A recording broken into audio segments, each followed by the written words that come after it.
Bienvenue sur le podcast Face au vide, le podcast des entrepreneurs et des chefs d'entreprise qui osent parler des risques et des imprévus qui façonnent notre parcours. Parce que comme vous, je suis persuadée que le risque fait partie intégrante de l'entrepreneuriat. Ce podcast explore des moments cruciaux où tout a failli s'arrêter. Mais finalement, l'histoire a continué autrement. À travers des témoignages inspirants, des invités incroyables, vous allez découvrir des histoires hautement risquées pour peut-être, j'espère, vous inspirer et vous sensibiliser. PS Partner, c'est quoi? C'est le spécialiste en gestion des risques et en assurance des entreprises. C'est parce qu'on est nous-mêmes des entrepreneurs avec mon associé Philippe, qu'on a vécu des situations hautement risquées, qu'on a voulu accompagner d'autres entrepreneurs, d'autres chefs d'entreprise. À travers PS Partner, on veut faire bousculer le monde du courtage pour rendre ces risques plus compréhensibles et vous accompagner à protéger l'essentiel. Bonjour à tous, aujourd'hui j'ai la chance de recevoir Thierry Vignal. Bienvenue et merci beaucoup de venir témoigner sur mon podcast. C'est un plaisir, merci de me recevoir. Écoute, moi je te connais très peu. Un de mes podcasts, un entrepreneur m'a dit qu'il fallait absolument que tu viennes témoigner sur mon micro. Donc bienvenue, un entrepreneur brillant, serial entrepreneur. Tu vas nous raconter un peu. Est-ce que tu peux te présenter et me raconter un peu ton parcours ? Parcours assez classique, typique de la French Tech, malheureusement, qui fait toujours les mêmes modèles. Donc, HEC, après une prépa, j'ai commencé à bosser en cabinet d'avocat, mais j'étais mauvais. À Hong Kong, à Paris. Ensuite, j'ai émigré à Londres. J'ai essayé de tenter ma chance en finance parce que le droit, c'était pas fait pour moi. Et en finance, j'ai aussi galéré. J'ai bossé chez Amundi, chez HSBC en trading à Canary Wharf, comme dans le Loup de Wall Street, tu sais, sur des grands trading floors. Donc j'ai eu un parcours assez décousu, fait de micro-expériences un peu partout.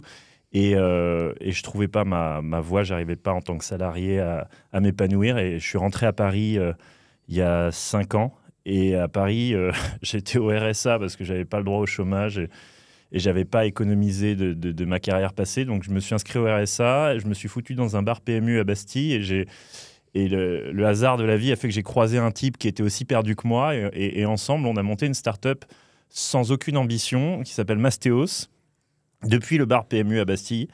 Et on s'est dit, ça a l'air facile de faire de l'immobilier parce qu'il y a juste à trouver un acheteur, un vendeur, et puis à faire le sale boulot, c'est retrouver le bien, faire les travaux et tout. Donc on a créé Mastéos en 2019, en février 2019. Donc c'est assez récent en fait, j'ai l'impression que c'est assez récent, ouais. Et surtout, il n'y avait pas de master plan, c'était un site à l'arrache, le temps de trouver un job, quoi. Sachant qu'on était tous les deux au RSA, Maxime Anquier et moi. Et créé en février, en décembre, on n'avait toujours pas encaissé 1 euro, donc on a fait vraiment une première année vierge, vraiment la loose totale. Et en janvier 2020, début 2020, on a commencé à encaisser nos premières commissions d'intermédiaires immobiliers. Donc Mastéos, en quelques mots... On aide les investisseurs particuliers à investir. Donc si jamais tu as envie de t'acheter un studio sur le Vieux-Port à Marseille et que tu n'as pas le temps, on s'en occupe. Nous, on a du temps, toi, tu n'en as pas, tu as peut-être une capacité d'emprunt, donc on échange notre temps contre ton envie d'investir et on accompagne les particuliers. Clé en main, donc on s'occupe de trouver le bien, de le rénover, de le gérer en location. Et début 2020, on commence à encaisser nos premières coms, on embauche notre premier salarié et fast forward 2 ans plus tard, un peu plus 3 ans plus tard, on est 400 salariés. Wow. Donc entre 2020 et 2022, on a embauché 400 salariés et on a levé en tout 65 millions d'euros. 50 en equity, 15 en non dilutif. Donc si tu veux, c'est un concentré de stéroïdes venture sur 2 ans et demi, quoi. Et alors, du coup, recruter autant de personnes, enfin moi, chez Team Starter, peut-être on est monté à 70, j'ai trouvé ça extrêmement compliqué de gérer ça. Comment vous avez fait? Enfin, 400 personnes, tu fais forcément des erreurs. En plus, tu dois être dans la vitesse. Est-ce que tu fais des erreurs de recrutement? Enfin, c'est quoi un peu ton feedback? Et puis la culture aussi, de passer de 0 à 400, du coup, tu as un sujet de culture. Comment tu as géré ça avec ton associé? C'est moins compliqué qu'on le pense parce que, en fait, c'est surtout, on avait levé beaucoup d'argent. Donc, si tu veux, quand tes budgets est limité, tu peux financer plein d'erreurs et tout est plus facile en fait. On a levé 65 millions, donc on pouvait embaucher des recruteurs de recruteurs, on pouvait embaucher une tonne de superstars du RH. Donc en fait, c'était plus fluide qu'on ne le pense. C'était un peu bordélique, un peu chaotique, mais ça c'est la vie d'entrepreneur. Mais c'était pas le défi absolu, contrairement à ce qu'on pourrait croire. Et en parallèle de ça, les ventes explosaient. Donc c'était pas le plus gros des challenges, mais oui, c'était compliqué et donc il faut juste se staffer avec plein de RH. Et 2022, 400 personnes, c'est ça à peu près? Combien de chiffre d'affaires? 20 millions. On est passé de 0 à 20 millions. Quoi, Ah ouais, donc c'est pareil, croissance fulgurante. Ouais, tout a explosé en fait. C'était la période des taux d'intérêt zéro. Après, ça suffit pas. Hein. Il y avait quand même plein de concurrents. Moi, je me suis mis dans un marché ultra saturé. Il y avait plein de startups d'investissement locatif clés en main. Il y avait Bivouac, Beanstalk, investissementlocatif.com. Il y en avait des dizaines et des dizaines. Donc, on était un de plus. Et on avait une com un peu sympa. Qu'est-ce qui fait la différence? Franchement, je crois que c'est la com. L'image de marque, tu dirais? Ouais, le branding. On avait un brand. Mon associé, il n'a pas beaucoup d'expérience, mais il est très fort en branding.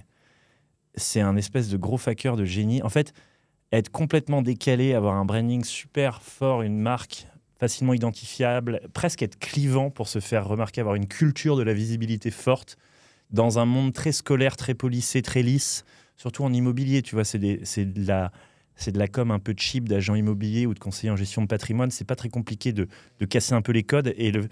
Et on s'est dit à un moment, foutu pour foutu, on va complètement casser les codes. On s'est mis je ne vais pas rentrer dans les détails, mais on avait une newsletter qui cartonnait Philocative, où on parlait de philo et d'investissement locatif. Et les gens ont bien aimé cette patte un peu décalée, un peu moins agressive que l'agent immobilier classique. Et du coup, après, BFM nous a contactés. On a fait une première émission, puis 50. Puis la visibilité, elle snowball, en fait. Hein, ça capitalise. Après, tu rentres dans un track où tu as de plus en plus... Comme tu es de plus en plus visible, tu as de plus en plus de VC, donc de fonds d'investissement en venture capital qui te sollicitent. Plus tu lèves de l'argent, plus tu peux financer ta visibilité. Et ensuite, c'est de plus en plus facile jusqu'à ce que tu deviennes trop gros. Et donc... Et du coup, alors, tu as levé 60 millions, en partie en dette. Tu n'avais jamais levé de fonds. Non, première boîte. Ouais, donc c'était la première boîte que tu crées. Alors, tu passes du RSA à faire 20 millions et à lever 60 millions. À ce moment-là, il se passe quoi dans ta tête d'entrepreneur? Parce qu'il y a quand même des... comment tu gères? C'est quand même stressant de lever autant. Qu'est-ce qui se passe dans la tête de Thierry quand on passe d'une boîte qui fait 0 à 400, à 0 à 20 millions, à 0 à 60 millions de levée? C'est le stressant au sens négatif, c'est pas le mot. C'est plutôt un sentiment agréable d'adrénaline. Tu vis une aventure, tu es constamment dans l'action. C'est très enivrant. Arriver au bureau et voir... des centaines de personnes, c'est quelque chose que tu connais qu'une fois dans ta vie. Donc non, que du positif. C'est la fin qui a été dure, mais la partie ascensionnelle, elle est très excitante. Et c'est vrai que j'étais ce midi avec un entrepreneur qui me disait j'aime bien savoir la singularité de l'entrepreneur. Tu penses que c'est quoi ta singularité à toi? Qu'est-ce qui fait que... alors, vous aviez effectivement un branding assez incroyable. Est-ce qu'il y a d'autres choses qui fait que c'est finalement Mastéos qui est sorti quand même du lot par rapport à tous ses concurrents? Alors, moi, je suis pas très sérieux et je me prends pas trop au sérieux. J'ai une forte culture du second degré. Je suis souvent décalé. Je suis pas très scolaire. Et ça, reflété à l'échelle d'un corpo, je crois que c'est assez libérateur pour les gens. Parce que tu sais, les entreprises, elles sont commercialement agressives par construction. Et quand tu as un acteur que tu sens un peu marrant, un peu décalé, qui n'est pas là pour te pomper ton fric, que tu sens cette patte non commerciale, non pushy, je crois que c'est ça qui a... Donc, je m'exprime mal, mais ce que je veux dire, c'est que moins tu es perçu comme agressif commercialement, plus ça fonctionne. Toi, votre différence, j'ai l'impression que c'était ça. Notamment. Et moi et mon associé, c'est pas qu'on s'en fiche de l'argent, mais on le faisait vraiment pour le kiff. Et les gens le sentaient, les employés le sentaient. Et donc, quand tu es là pour t'amuser, amuser ton public, tu crées plus d'émotions positives auprès des clients, auprès de tout le monde. Et c'est ça qui a joué. Donc, c'est ma personnalité décalée qui s'est infusée dans la culture et dans tout l'écosystème vis-à-vis de nos clients, nos fournisseurs, nos employés. Il y avait tu vois, les gens, ils venaient avec leurs Spitz au bureau. Moi, j'ai 2 Spitz, c'est les Spitz nains là, que tu vois dans le 16e, que tu mets dans ton sac à main. Moi, j'ai 2 Spitz et parmi nos 400 salariés, il y avait une quinzaine de gens qui avaient des Spitz et d'autres formes de chiens. Mais du coup, il y avait plein de chiens au bureau. C'était tout le temps une ambiance de dingue. Il n'y avait pas de culture stricte, d'horaire strict. C'était pas rigide. Et il y avait une certaine liberté et les clients le ressentaient, quoi. Décalé. Il y avait une vibe cool. Et du coup, ouais, donc tu n'as jamais monté Mastéos pour, notamment avec l'objectif de se faire du cash. C'était vraiment la mission derrière, la croissance. J'avais pas d'intention particulière. Je l'ai monté parce que j'avais rien d'autre de mieux à faire de mes journées. Et en fait, on s'est pris au jeu. Mais comme on avait pas d'intention. Tu vois, là, j'en suis à ma seconde boîte, j'essaye quand même d'avoir un truc financièrement cadré, quoi. Et j'ai un objectif financier assez clair. Mais sur la première, on était là pour s'amuser et je crois que c'est ça qui a marché. Et qu'est-ce que fait ta seconde boîte, du coup, maintenant? Toujours de l'immobilier. Et moi, donc, t'es resté dans le secteur. Voilà, et je me suis mis sur une niche qui est le micro-logement. Et donc, je deviens expert des tout petits logements à Paris. Il y en a 50 000. 50 et 100 000 qui font... Tu faisais moins de 10 mètres carrés, ça moins de 10 mètres carrés, en gros, toutes les chambres de bonne, tous ces trucs à l'abandon. Il y a une étude de l'INSEE qui dit que 85% des micro-logements parisiens sont à l'abandon. Et donc moi, j'ai créé une boîte qui s'appelle Atome, parce que c'est la plus petite particule de l'immobilier, qui va racheter ces boîtes à chaussures insalubres et avec les meilleurs micro-architectes du marché, les transformer en cocons de luxe pour y loger les travailleurs nomades, pour les mettre à disposition des entreprises qui ont du staff, qui sont en déplacement, etc. Ok, donc à la fois pour dormir, mais à la fois pour travailler aussi. Dormir, travailler, c'est plutôt pour les professionnels. Moi, chez Mastéos, j'avais beaucoup de gens qui venaient à Paris, parce qu'on avait une trentaine de bureaux en Europe. Et à chaque fois, ils venaient et je les logeais à l'hôtel, ça me coûtait une blinde. Et à un moment, je me suis pris un 11 mètres carrés à côté du bureau et les gens tournaient dedans. Je me suis dit, c'est pas mal de mettre à disposition ces petits... ça fait la taille d'une chambre d'hôtel, mais c'est pour les corpos, quoi. Mais je crois que c'est ça dont on va parler. Tu bosses déjà avec des clients, etc. Tu as déjà des entreprises partenaires ou pas? Ouais, mais pour l'instant, j'ai pas beaucoup de cam. C'est en travaux. Mais je livre bientôt, oui. Ok. Alors Mastéos, on l'a vu dans la presse. Finalement, est-ce que tu peux nous raconter un peu je ne sais pas si on peut appeler ça la chute, mais il y a eu à un moment donné une chute, un arrêt. Si tu devais refaire un peu l'histoire, c'est quoi ta vision, toi, en tant que cofondateur de cette boîte? Alors, c'est assez simple. Ce qui déclenche la chute, il y a deux facteurs. Un facteur qui est inhérent à notre hyper-croissance, donc on devient trop gros, quoi, tout simplement. Donc 400 salariés, 30 bureaux. Tu vois, en plus, tu n'es pas très centimier quand tu as levé 65 millions. C'est un peu les dépenses. On ne va pas regarder les moindres factures. Bon, n'importe comment. Enfin, à la marge, je veux dire, oui, il y avait des factures qui passaient. Si tu veux, on était sur des tels montants qu'on a perdu cette culture qu'a quelqu'un qui bootstrap, d'être centimier et de regarder chaque facture. Voilà, donc oui. Ensuite, ce qui nous a aidé au démarrage, qui nous a fait exploser, c'est aussi que les taux étaient à 0. Donc quand tu empruntes à 0, c'est plus facile pour acheter de l'immobilier que quand tu empruntes à 5. Et il s'avère que les taux sont passés fin 2022 et 2023 de 0 à 5% en 6 mois. Donc ça a tué notre business. Mais vraiment comme... Le marché de l'immobilier spécifiquement le marché de l'immobilier locatif. Parce que le marché de l'immobilier, à la limite, il prend un peu cher, mais... Nous, les gens, ils investissent pour avoir un rendement qui est d'environ 4%. Si, il est là le rendement, il n'y a pas de problème. Mais c'est juste qu'ils ont 4% de rendement et ils empruntent à 5. Donc, ils perdent de l'argent, en fait. Vraiment, ils empruntent à 5 pour un appartement à Paris qui rapporte du 4. Donc, en fait, l'équation ne marche plus du jour au lendemain. Donc, subitement, le coût de l'argent est supérieur à ce que peut offrir l'immobilier en rendement locatif. Donc, c'est comme le Covid pour un restaurant, pour Big Mama, quoi. Ça a littéralement éteint le marché. Donc on est passé de 200 ventes par mois à 12 ventes par mois en un trimestre. Et avec 400 salariés à payer. Donc c'est pas très compliqué à ce moment-là. Avec toute la trésorerie du monde, on tient pas très longtemps, quoi. Et le marché ne s'est jamais retourné.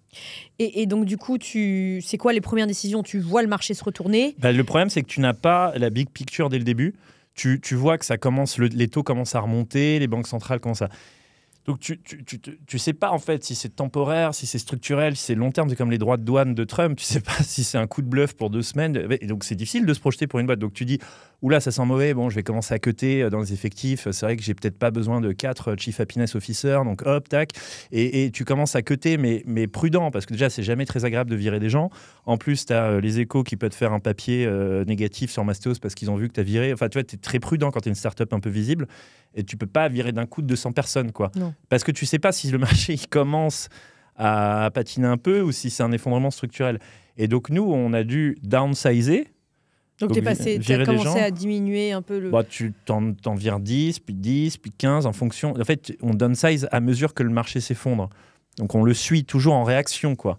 Et peut-être qu'un mec qui a 30 ans d'expérience, un patron du CAC 40, il a une vision et une compréhension macroéconomique qui lui aurait fait prendre une décision de tout cutter en one shot avec un plan de licenciement massif pour pouvoir encaisser le changement de cycle. Mais moi, qui n'ai pas d'expérience, qui voit le marché commencer à se retourner, j'ai pas... Et en plus, j'ai un board, j'ai des actionnaires de renom, j'ai des gens qui sont des superstars du secteur. Personne, à ce moment-là, n'a l'idée de de couper toutes les dépenses au point de résister à un changement de cycle. Donc tu navigues à vue, en fait. C'est ça que je veux dire. Si tu veux, a posteriori, c'est facile de dire oh, vous aviez plein de staff, vous auriez dû voir que les taux allaient remonter, ne resteraient pas éternellement à 0. Ça, on le savait que les taux allaient remonter, mais on ne savait pas qu'ils allaient remonter de 0 à 5 en 6 mois. Quoi. C'est la violence du move, tu n'as même pas le temps de te retourner. Et du coup, tu penses que tu as quand même eu des signaux que tu as peut-être choisi d'ignorer ou qu'en fait, finalement, c'est vrai qu'on ne pouvait pas prédire que le marché allait se comporter comme ça, comme tu dis. Et comment aussi réagissent donc du coup, petit à petit, tu licencies. Ouais, c'est pas très agréable. Autant jusqu'à ce moment-là, c'était vraiment un rêve éveillé, quoi. Tout le monde était heureux, il y avait des spitz au bureau, il y avait du champagne tous les jours parce qu'on faisait que battre des records. Et là, à ce moment-là, on se met à licencier et c'est les larmes, le sang, la guerre. Et très rapidement, en fait. Ça passe en plus à un clic du champagne au... Du champagne aux larmes. Et donc, à ce moment-là, terrible, on change de bureau tous les 3 mois parce qu'ils sont de plus en plus petits. Il te restait combien de trésors au moment de la chute de l'immobilier, enfin, des premiers signaux que le marché va bien? Il m'en restait pas mal, en vrai. C'est juste que ça va très vite quand tu as 400 salariés. Je sais pas, il devait m'en rester 15 millions ou un truc comme ça, ou 20. Ouais, ok. Sauf qu'effectivement, avec les locaux, et puis tu as des dépenses qui sont engagées. Les locaux, c'est rien, surtout 400 salariés, t'imagines? Oui, mais ce que je veux dire, c'est que même si tu virais du jour au lendemain les 400, déjà, ça virer coûte 400, cher. virer 400 salariés, ça coûte plus cher que ça te fait économiser. C'est ce qu'il faut savoir. Toujours, ces décisions de cut, elles coûtent très cher sur le court terme, parce qu'il faut payer des avocats en droit social, il faut les indemnités d'immobilisation, il faut toute la réorganisation RH. Plus les risques de faire ça. Donc, et plus, moi je vois beaucoup d'entrepreneurs qui en ce moment sont malheureusement en RJ. Ils le sont parce qu'ils ont aussi engagé des dépenses qu'ils ne peuvent pas couper.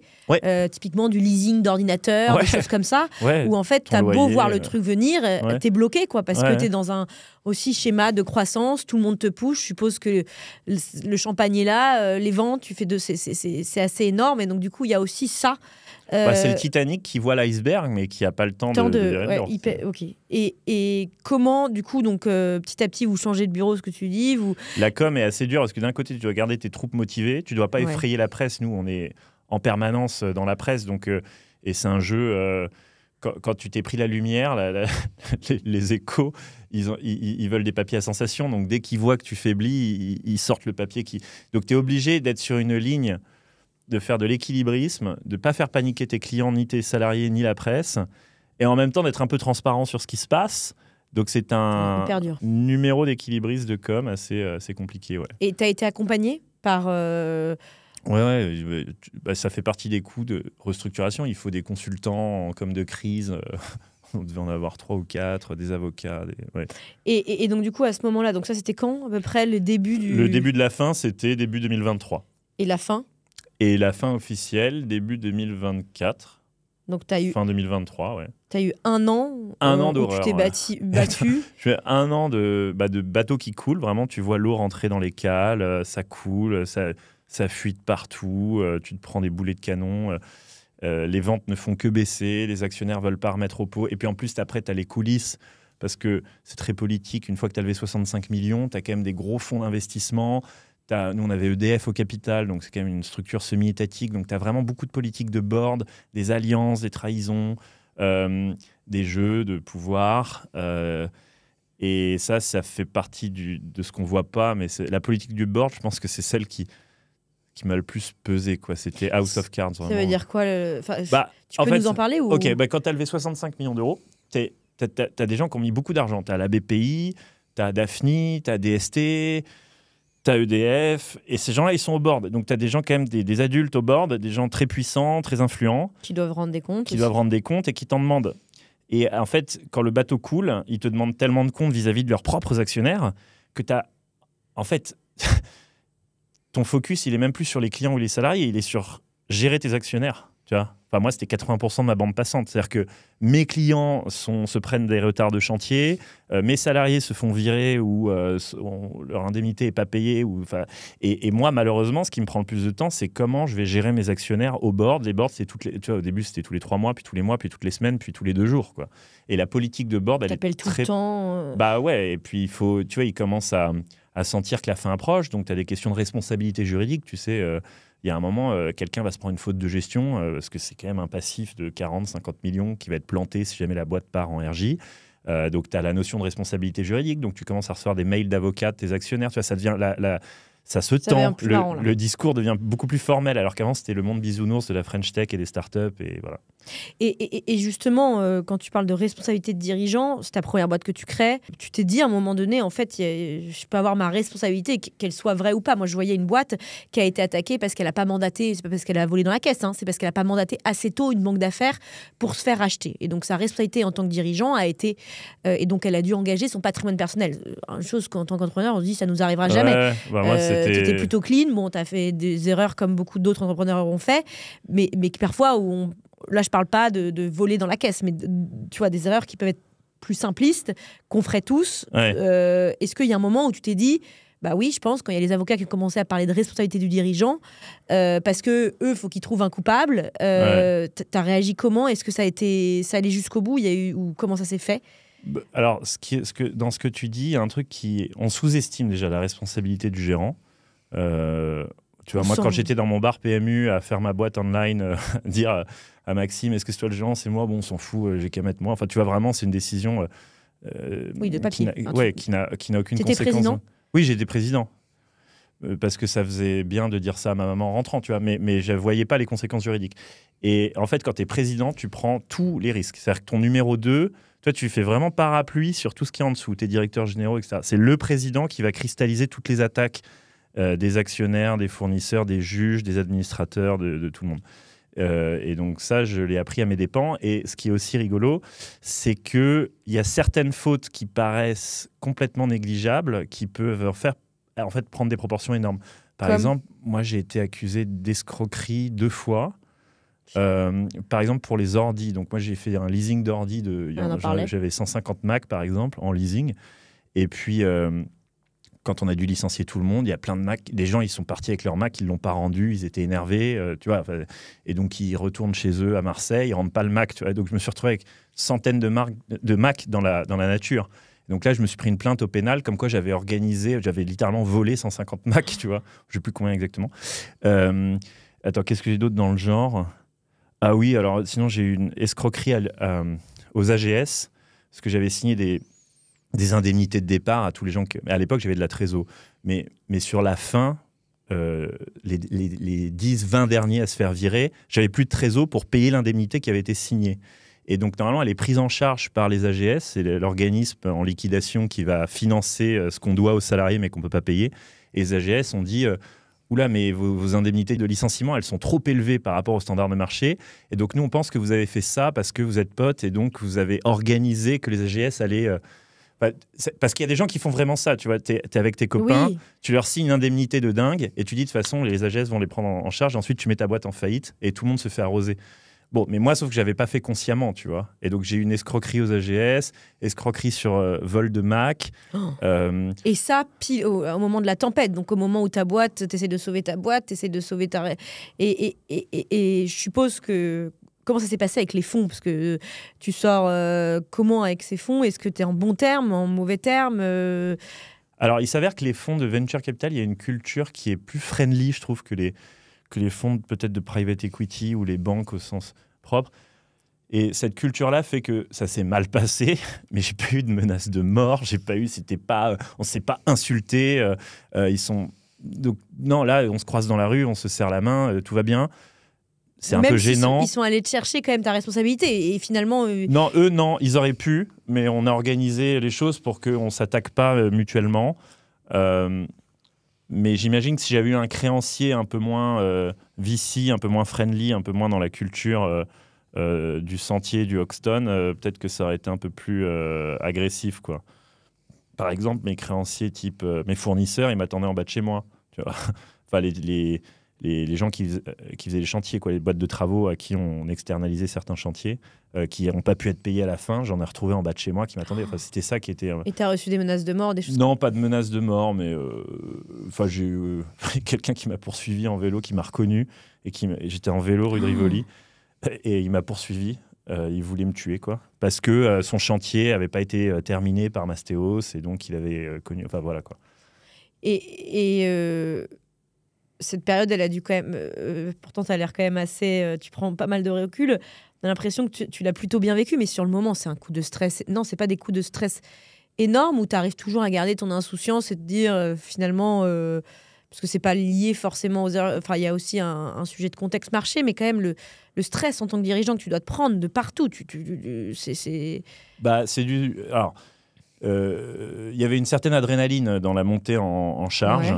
Et ça m'a fait développer une espèce d'addiction à l'adrénaline. Et mine de rien, même dans le côté négatif, ça restait à fort niveau d'intensité. Et je retrouvais cette adrénaline, sens négatif, mais en tout cas, je me levais le matin, j'allais à la guerre. Et il y avait un petit côté excitant aussi d'être un bateau qui fait naufrage. Ça fait quand même l'objet d'un grand film qui est le Titanic. Donc il y avait aussi ce côté, je vis une aventure, peut-être dans le mauvais sens, mais en tout cas, je m'ennuie pas à la défense, quoi. Donc, je vivais un truc fort, très négatif, mais fort, et c'est ça que je recherche aussi dans l'entrepreneuriat, c'est vivre des sensations fortes. Donc, il n'y a pas mort d'homme non plus, et là, c'était pas la phase la plus désagréable. Il y a eu 2 ans désagréables. Il y a eu l'année de faillite, enfin le lent naufrage, ouais. Voilà, entre janvier et décembre 2023. Et après, il y a eu 2024 qui était beaucoup plus dur à titre personnel, qui était la traversée du désert financier. Parce que, et d'ailleurs, on rejoint du coup ta boîte, c'est que moi, j'ai pas de droit au chômage en tant que président, j'avais pas d'assurance particulière, et donc j'avais pas de filet de sécurité. Donc je me suis retrouvé à équivalent RSA, à devoir... parce que tu sais, quand tu es gérant, ta boîte fait faillite... Oui, t'as pas de chômage. T'as pas de chômage, donc en fait, tu n'es plus payé. Et petite question, parce qu'il y en a beaucoup... Quand tu dis tu lèves 65 millions, on est d'accord que 65 millions, allez à la boîte, donc tu n'as pas... Oui, j'ai pas cash out. T'as pas cash out qui fait que... Le mythe du cash out, enfin le mythe, c'est pas un distributeur, les actions... ma boîte, elle était valorisée 150 millions d'euros. Donc mes parts, elles valaient à peu près 30 et quelques.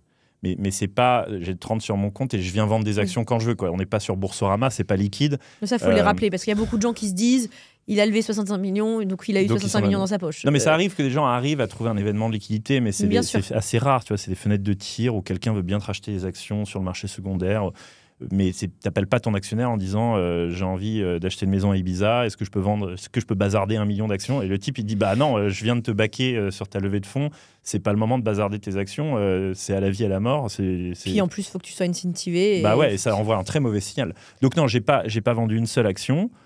Si j'avais eu l'opportunité, peut-être que j'aurais fait, mais j'ai pas vendu d'action, donc du coup j'ai jamais encaissé le moindre centime de ce truc-là. Et quand je me retrouve en fin de parcours, j'ai pas d'assurance chômage, de filet de sécurité. Donc tu te retrouves à poil. Ouais, à poil, comme au début, c'est-à-dire RSA, quoi, retour à la case départ. Mais là, dur parce que t'as en plus, faut payer des avocats pour te défendre, t'es attaqué par tout le monde. Donc tu dois t'endetter ? Ouais, tu repars pas de zéro, tu repars à moins quelque chose. Ouais. Donc je me suis beaucoup endetté avec mes... Des avocats, pourquoi ? Pour la partie, justement, pour te défendre sur ta responsabilité. Sur responsabilité, sur des trucs débiles, hein, par exemple... On avait beaucoup de voitures de fonction parce que j'avais des chefs de chantier je devais avoir une centaine de bagnoles de fonction. Et à la fin, alors, ils se prenaient tout le temps des amendes de stationnement, d'excès de vitesse, etc. Donc nous, on avait un service qui gérait ça. Mais à la fin, quand tout le monde se fait virer, le type qui s'occupait de gérer les amendes, il n'était plus là. Et puis surtout, on n'avait plus la trésor pour les payer. Donc en fait, ça remonte au gérant. Quand tu ne payes plus tes amendes au niveau corpo, c'est le président et tu te fais pomper les amendes sur ton compte perso. Donc moi, à chaque fois que je me virais de l'argent sur mon compte perso, c'était pompé par le service des amendes.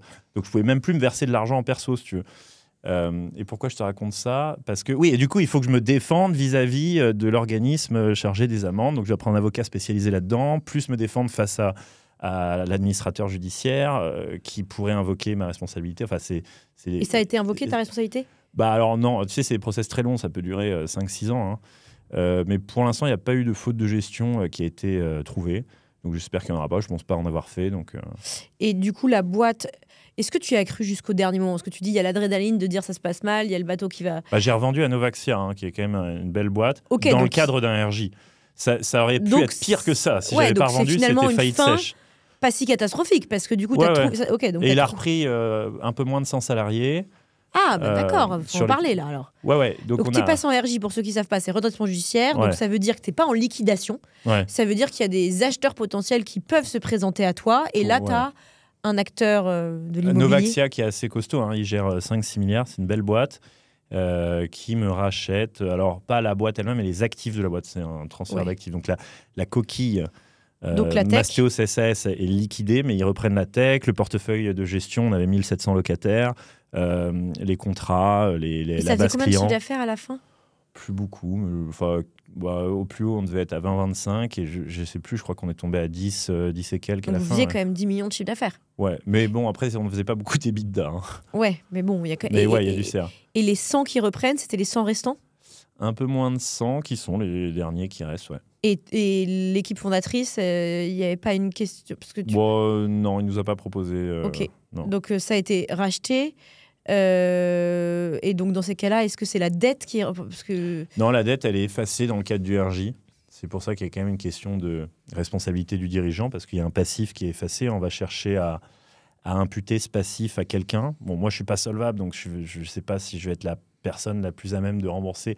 Mais le rôle des administrateurs ou des juges, c'est essayer de trouver des gens solvables qui avaient un mandat social dans cette boîte pour essayer d'aller apurer une partie du passif en trouvant une faute de gestion. Il y a combien de dettes? Quand on a fait faillite, il devait y avoir 15-20 passifs, ouais. Enfin, dette fournisseur, dette BPI, dette bancaire. Ok, donc en RJ, finalement, ça se fait racheter. Donc Ça Mastéos se fait racheter, donc sans la dette. existe toujours. Mastéos existe toujours. C'est une filiale, enfin, c'est Mastéos Novaxia, Mastéos by Novaxia. Ouais.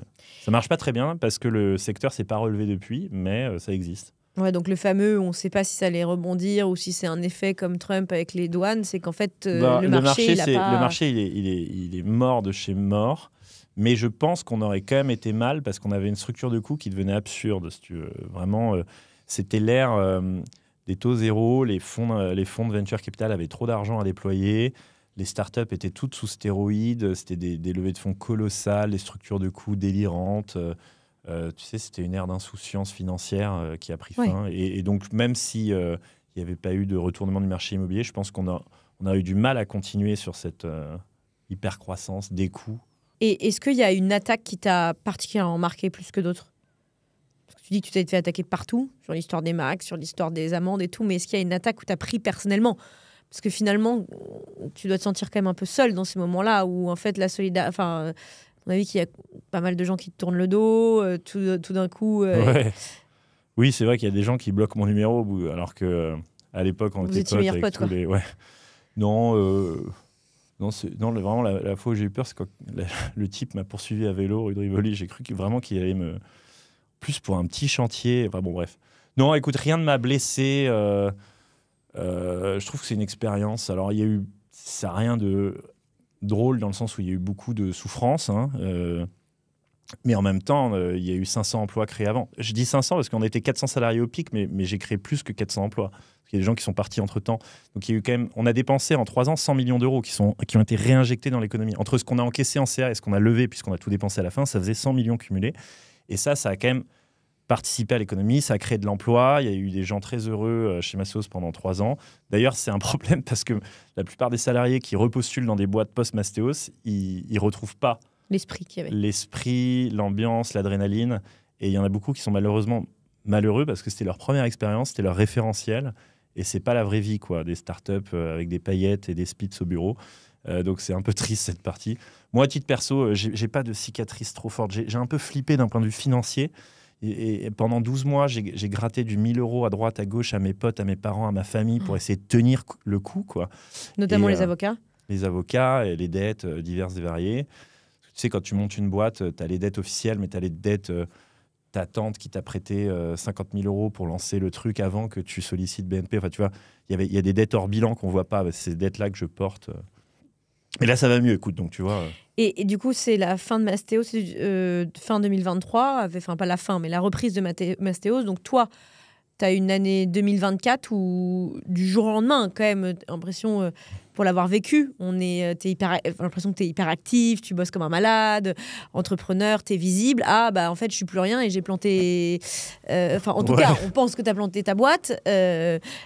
Comment tu as géré cette période un peu de vide, aussi de vide intellectuel, parce que du coup, pourtant, tu as remonté une boîte après, assez rapidement. Non, pas rapidement, parce que vraiment la fin, c'était fin 2023. Et là, on est quoi? On est avril 2025, je commence à peine à livrer mon premier chantier, quoi. Mais c'est quand même rapide pour beaucoup d'entre nous qui nous suivent. T'as fait 1 an de break. Comment tu l'as vécu cette année, du coup de break, sans cash ou en RSA, avec pression, en plus une famille? Ouais, en plus j'ai une famille, ouais. La pression financière couplée à la pression juridique, couplé à la pression fiscale. En fait, c'est gérer une ou deux pressions, ça va, mais quand elles se cumulent, c'est assez dur. Le truc qui m'a un peu sauvé, c'est le sport. Je suis devenu complètement addict au sport parce que c'est le seul moyen d'éviter de me pendre. Mais bon, ouais, c'était une année horrible. C'était la pire année de ma vie, la période sans cash, quoi. Le fait qu'il n'y ait pas de filet de sécurité. Et du coup, je ne peux pas postuler parce que avec mon profil d'entrepreneur, qu'est-ce que tu veux que je fasse ? Moi, j'ai envoyé mon CV à droite, à gauche, mais les gens, ils savent très bien que tu n'es pas... Une fois que tu as goûté à l'entrepreneuriat, tu n'es plus employable du tout. Et j'ai même, à un moment, je tentais des petits boulots, tu vois. J'ai fait de la piche pour mon ancien attaché de presse pour essayer de gagner 100 balles ici, 100 balles par là. Et effectivement, comme j'étais au sommet 3 mois plus tôt, ça fait bizarre. Tu vois, je recevais le ministre du Logement au bureau et j'allais sur BFM le lendemain. Je fais un petit boulot et je suis considéré comme un gras de papier. Non, et puis même des gens qui se disent bah non, je vais pas recruter ce gars parce qu'il va se barrer dans pas longtemps. Il a été CEO d'une boîte, pourquoi il va jamais vouloir que. Enfin, en fait, on n'est plus employable en tant qu'entrepreneur. On n'est plus employable et le besoin d'argent fait que je faisais vraiment des missions de très très low level. Enfin, j'étais pas loin de devenir serveur, si tu veux. Et donc le passage de maître du monde à serveur ou équivalent, je sais plus ce que j'ai fait comme. Je faisais tous les petits boulots que je voyais, quoi. Il est dur en termes d'ego, mais bon, c'est pas. Et surtout que mais du coup, tu as eu un enfant parce que ton premier a 2 ans. Ouais, j'ai eu 2 enfants entre-temps, en plus, ouais. Ouais, c'est ça. C'est qu'en plus de ça, tu as une vie de famille, on le sait. J'ai dû vendre l'appart. Avoir des enfants, c'est quand même une charge en plus financière. En plus, en tant qu'homme, on doit porter aussi un peu la famille. Oui, c'est ça. Et surtout, ma femme, du coup. L'homme qui ne ramène plus d'argent à la maison, ça devient compliqué dans le couple, surtout avec 2 enfants. Donc... c'était terrible. Oui, c'est une pression plus. C'est la pression juridique, la pression financière, la pression familiale, la pression médiatique. Je sais plus comment tu as fait pour t'en sortir. Sport. Je tenais au sport. Je fais que ça jusqu'à en devenir étourdi. Et ta santé, on n'a jamais...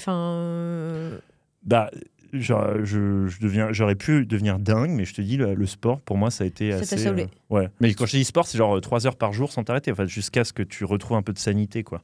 Et quand est-ce que tu as décidé de remonter une boîte ? Quand est-ce que tu t'es dit, c'est immédiatement, fini les petits boulots ? j'avais pas le choix. Enfin, entre 2 petits boulots, j'ai pensé à plein d'idées de business. Et puis, j'ai eu cette idée du micro-logement. Et elle a eu du mal à se matérialiser. Au début, j'avais un feeling qu'il y avait un marché à prendre, c'est ces chambres de bonne, il y en a la moitié à l'abandon. Je me suis mis à visiter plein de chambres de bonne, j'ai essayé d'en vendre. Je suis devenu expert des tout petits trucs minuscules dans Paris. Et j'ai mis 1 an à matérialiser cette idée et à relever des fonds et à recréer une boîte. Tu relèves des fonds ? Ouais, j'ai relevé un peu, mais pas en mode venture capital, juste de quoi payer quelques bricoles, quoi. Et non, là, je suis hyper content de la forme que ça a pris, mais j'ai mis 1 an à passer d'un feeling, d'une idée à quelque chose un vrai business, quoi. Et est-ce que tu trouves que... Enfin, beaucoup se disent, il est complètement fou de repartir dans l'entrepreneuriat, parce que tu as quand même été attaqué de partout, comme tu dis. Pourtant, tu as encore la niaque aujourd'hui d'entreprendre. Est-ce qu'il y a des choses, du coup, que tu fais différemment ? Tu as ta perception au risque, ta responsabilité en tant que dirigeant, tu la connais maintenant. Qu'est-ce qui a changé avec l'aventure entrepreneuriale, on va dire 2.0 de Thierry Vinal, qui monte une seconde boîte, qui ne doit pas être la même ? C'est quoi un petit peu les décisions que tu as prises ? Je pense que tu as énormément appris aussi dans cette période. Quand tu dis la chute, elle a été brutale, mais aussi on apprend énormément dans les échecs, plus parfois que la réussite. C'est quoi un peu tes enseignements à ceux qui nous écoutent, que tu as tiré un peu de cette expérience entrepreneuriale, à la fois la réussite, mais aussi l'échec ? Beaucoup plus prudent, moins attiré par les paillettes du VC. Je ne cherche pas à faire des méga levées de fonds. Je gère ma structure de coûts au millimètre. J'ai quasiment pas de CDI, j'ai même pas de bureau. Alors, ça ne veut pas dire que je dépense zéro, mais en tout cas, je suis beaucoup moins dans la dépense. T'es mal à radin. Je suis un peu plus radin et je suis parano juridiquement. Donc, la moindre décision, je calcule les conséquences juridiques alors que je n'étais pas du tout comme ça avant. Et tu dirais, quand t'es arrivé ça a été qui le soutien que tu as trouvé ? Alors, il doit y avoir ta femme, bien sûr, mais on va dire businessment parlant, est-ce que tu as eu des soutiens que tu n'aurais pas forcément attendus et qui ont été là justement dans cette période un peu dark pour toi ? Mes Spitz. Non, mais j'aime bien la solidarité dans l'écosystème qui finalement est pas mal. J'ai reçu pas mal de messages sur LinkedIn et des gens... Alors, il y a aussi des entrepreneurs qui ont vécu la même chose que moi en même temps. Par exemple, Raphaël Villermé de Luco, qui a fait une très grosse faillite, à peu près la même ampleur que la mienne, voire plus grosse. Et à peu près la même fin. Il s'est fait racheter par... par Alliance, je crois. Par Alliance, ouais. Et c'est marrant parce on a créé cette boîte Luco Mastos en même temps. On a failli en même temps. Et du coup, on se tenait un peu les coudes, on s'appelait. Lui, il vivait un enfer aussi. Il se faisait éclater par la presse, par tout le monde. Et c'est vrai qu'on se sent un peu seul parce qu'il y a peu de gens qui ont cette expérience. C'est comme quand tu as une maladie très rare qu'on est peu dans le monde à avoir. Bah là c'est... Tu sais pas, en fait, tu sais pas à quel référentiel te raccrocher ou qui appeler parce que personne n'a connu ça. Vraiment, la start-up qui fait faillite, c'est un événement ça date des années 2010, quoi, mais il doit y avoir 12 personnes qui ont vécu ça. Et donc, toi, tu dirais un peu le conseil à donner, c'est en fait en parler parce qu'en fait, tu te rends compte que. Il y a quand même une solidarité, et c'est vrai, j'en parlais juste avant, typiquement Francis de Sarenza, le fondateur, disait en fait, faut parler à des gens qui ont vécu des moments extrêmement durs pour aussi se dire on n'est pas seul, parce que parfois ça peut être un peu compliqué, quoi. Ouais, absolument. Il n'y a pas assez de référentiels parce que les startups qui lèvent 50 millions, j'ai dit 2010, c'est plutôt 2018, donc il n'y en a pas beaucoup. Mais maintenant, il y en a. Il y a Raphaël, il y a moi. Donc si quelqu'un se retrouve dans la merde, venez nous voir. En vrai, on survit. Finalement, tu vois, j'ai pas de cicatrices, je ne suis pas devenu dépressif, j'ai toujours ma femme et mes enfants, j'ai remonté une boîte qui commence à devenir rentable. Enfin, là je commence vraiment à voir le bout du tunnel. Et puis finalement, on apprend énormément de choses. Donc, il y a quand même des bons réflexes à avoir. Prendre une assurance, par exemple, je crois que c'est ton business. Mais tu vois, là, j'aurais bien aimé avoir un filet de sécurité. Commencer à construire son patrimoine à côté. Par exemple, faire de l'immobilier en tant qu'entrepreneur et pas tout miser sur sa boîte. La notion de filet de sécurité et puis bien anticiper C'est vrai que la culture du restructuring, des faillites, des liquidations, on ne l'a pas du tout en tant qu'entrepreneur. On ne l'apprend pas à l'école. Et on découvre la règle tu sais, quand tu es en cessation de paiement, tu dois déposer ton bilan, tu as un certain nombre de jours. Je crois que c'est 60 jours ou 30 jours. Enfin, il y a des règles. Et si tu dépasses ça, tu es mort, en fait. Tu vas en prison. Enfin, tu vois, des règles qu'on ne connaît pas. Donc, il faut se former un peu au droit des entreprises en difficulté, se faire un filet de sécurité, mais pas déprimé. Genre, c'est jamais bon. Après, je pense qu'on a aussi une capacité, et je pense que c'est aussi ce qui fait la force, de se sentir un peu invincible. C'est l'impression que quand tu racontes ton histoire, tu te sens... Là, aujourd'hui, je me sens invincible. À l'époque, pas du tout, je faisais pas le malin. Mais maintenant que j'ai traversé ça, quoi qu'il m'arrive, quoi qu'on me lance... je veux dire, on en parlait juste avant le podcast, je me suis pris une amende fiscale de 12 millions d'euros. Non mais je veux dire... des conséquences collatérales en perso, ouais, je rentre pas dans le détail parce que c'est hyper technique, mais des trucs que je vois pas venir. Et si tu veux, maintenant tous les problèmes qui font moins de 12 millions d'euros, je dors très bien. Et si tu veux, maintenant ma résilience au stress, elle a été multipliée par 30. Et maintenant plus rien ne me fait peur. Et ça m'a renforcé cette expérience. Donc on va pas glorifier l'échec, mais ceux qui en vivent un, il faut savoir qu'on en ressort très fort, très confiant, et avec un enseignement qui durera toute une vie. Donc, c'est un moment dur, mais si on a les bons réflexes, ça passe. Moi, je me rappelle quand j'ai vécu un moment assez compliqué, on m'avait dit, tu verras, tu remercieras cette période-là une fois que tu iras mieux, que tu seras sorti, etc. Est-ce que finalement, l'aventure Mastéos, c'était quand même hyper positif. Bon, il y a eu un RJ, mais elle s'en sort par le haut avec le rachat. Tu as énormément appris. Tu n'es plus le même entrepreneur qui était au bar du PMU. Je passe quand même beaucoup de temps au PMU, encore. Non, mais je dis ça en rigolant, mais j'ai toujours quand même pas mal de défauts. Les mêmes défauts que j'avais en tant qu'entrepreneur, j'en ai gardé un paquet, mais j'en ai corrigé d'autres. Enfin, on ne devient pas parfait, c'est ça que je veux dire. Non, on ne devient pas parfait. Et c'est quoi ce que tu as corrigé ? Je suis du coup un peu plus sensible aux problématiques juridiques. Je suis moins dépensier, mais je reste une tête brûlée, quoi. Mais donc c'est ce qui fait, tu restes intuitif, etc. Il faut garder aussi son âme, quand même entrepreneur. Je travaille encore à l'intuition. Voilà. Et tu dirais ton meilleur moment chez Mastéos ? C'était quasiment tous les jours, c'était un rêve éveillé. Non, vraiment, c'était incroyable. Et du coup, si je devais le revivre, tu sais, l'éternel retour nietzschéen, je ne sais pas si tu connais, je dirais oui. Même avec toute l'enfer de la faillite, les 2 ans les pires de ma vie qui ont suivi, c'est quand même 3 ans qui, dans la vie d'un être humain, sont les plus exceptionnels qu'on puisse vivre. Et que peu de gens vivent. Et que peu de gens vivent. Donc c'est une comme expérience. Tu dis, créer 500 emplois, je ne sais pas quel âge tu avais. Non, mais surtout les avoir en face de toi, les 400, alors que c'est ta première boîte, et passer à la télé, et recevoir le ministre du logement quand tu as une boîte d'immobilier qui vient à ton bureau, enfin des trucs de dingue, quoi. Et c'était toutes les semaines où faire 200 ventes, et voir du bonheur au quotidien, le champagne en permanence, la joie, l'adrénaline. pendant 3 ans d'affilée, c'est comme si j'étais shooté à une drogue pendant 3 ans. Tu t'attendais à ce que ça chute ? Je m'attendais pas à ce que ça explose. Et comme j'avais pas d'attente, je sais plus ce que je me disais à l'époque, mais je me disais que c'était trop beau pour être vrai, qu'il y a un moment où ça prendrait fin, probablement, ouais. Et donc ton meilleur moment, c'est un peu les 3 dernières années, et ton pire moment dans ce RJ, dans cette chute, ça a été quoi, les attaques? Pire, c'était vraiment tous les jours terrible, la chute, mais le pire du pire... le pire du pire... Non, c'est vraiment à chaque fois que tu rentres chez toi et que tu as la petite Marianne, tu sais, sur le courrier, c'est que des courriers d'huissiers, d'avocats. Ouais, les huissiers qui frappent à la porte quand tu as tes filles, c'est terrible. Non, vraiment, il y en a tellement de mauvais, je ne peux pas faire un classement. Et comme il y en avait tellement de bons avant que je ne peux pas les classer non plus. C'était... Ok. Bon, voilà, et donc vive le sport pour sauver le mental.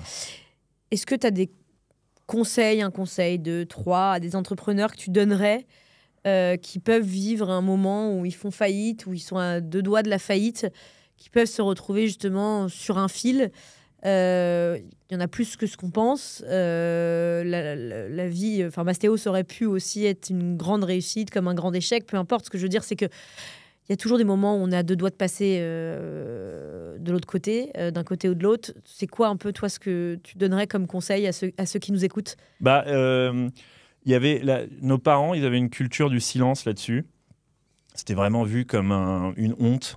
Tu avais le stigmate de la faillite. Et je sais parce que j'ai des amis de mes parents qui avaient fait faillite et qui sont devenus vraiment des parias, quoi, et on les a plus jamais revus. Et nous, notre génération a la chance d'être un peu plus ouverte vis-à-vis de ça. Donc, il ne faut vraiment pas hésiter à en parler. Moi, j'ai beaucoup pris la parole dans les podcasts. C'était un peu un traitement psychanalytique pour moi de pouvoir... en parler, parce que sinon... Je trouve ça hyper courageux aussi. Hein. Mais c'est vrai que tu as raison, la génération de nos parents n'en parle pas du tout, une faillite. Ouais. Et d'ailleurs, tu as énormément de gens qui qui sont suicidés. Moi, mon parrain, il a fait faillite et je ne l'ai plus jamais revu après. Quoi. Il n'ose même plus se montrer. Il était à Paris, je ne sais plus où il est maintenant, mais pour des salons de coiffure. À l'époque, c'était vraiment... ouais, alors qu'aujourd'hui... Mais d'un côté, je pense que si l'échec aujourd'hui... peut être aussi il est un peu mieux vu. Il n'est pas glorifié. Il n'est pas glorifié, mais il est quand même mieux perçu aux US. Alors, il est carrément... aux US, c'est la classe. C'est la classe. Et d'ailleurs, si tu n'as pas planté de boîte, t'es bizarre. Pas finançable, ouais. Mais c'est vrai qu'en parler, c'est quand même extrêmement courageux. Beaucoup me disaient, en lançant ce podcast, personne ne va vouloir témoigner. Et en fait, finalement, en témoigner... Faut pas que ça devienne la classe non plus, parce qu'il y a quand même beaucoup de personnes qui souffrent. Hein. C'est pas un jeu. Mais en parler, c'est le premier réflexe, parce que finalement, c'est comme ça qu'on reçoit des messages de soutien sur LinkedIn, des gens qui tendent la main, des gens qui... littéralement, il y a quelqu'un que je connaissais très mal, qui m'a proposé de me payer mes frais d'avocat. J'ai quelqu'un qui m'a viré 3 000 € pour me payer mes vacances l'été, en disant « tu me les rendras quand tu auras de l'argent ». Des potes ? Non, même pas un pote, un type, je m'en rappelle très bien. C'est même pas un pote. Il m'a proposé, j'ai dit dans un podcast que j'avais plus une thune, sur LinkedIn, il m'a dit « écoute, je suis de tout cœur avec toi, on est du même secteur, c'est parti, envoie ton RIB, tu me rembourseras quand tu pourras. » quoi. Et celui qui t'a proposé de payer tes frais d'avocat, c'est un copain ou... Non, pareil, j'ai encore le message sur LinkedIn. Alors lui, je lui ai dit non, c'est adorable, mais non.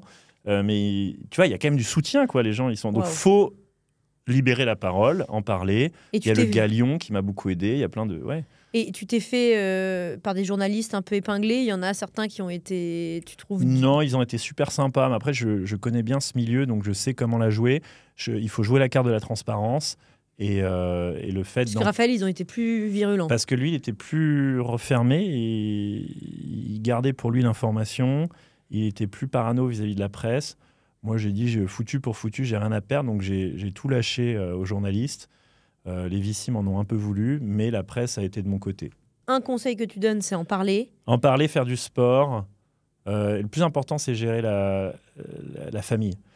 Parce que le cumul du stress juridique, financier, etc., il est gérable. Mais là où vraiment tu peux plus résister, c'est quand la famille éclate. Et c'est vraiment le gros risque. Hein. Et attention, parce que moi, je pense qu'il y a un vrai sujet pour moi qui a eu des soucis de santé, c'est qu'on dit souvent... santé, famille first, quoi. Enfin, je veux dire, le business, c'est une boule en caoutchouc. Santé.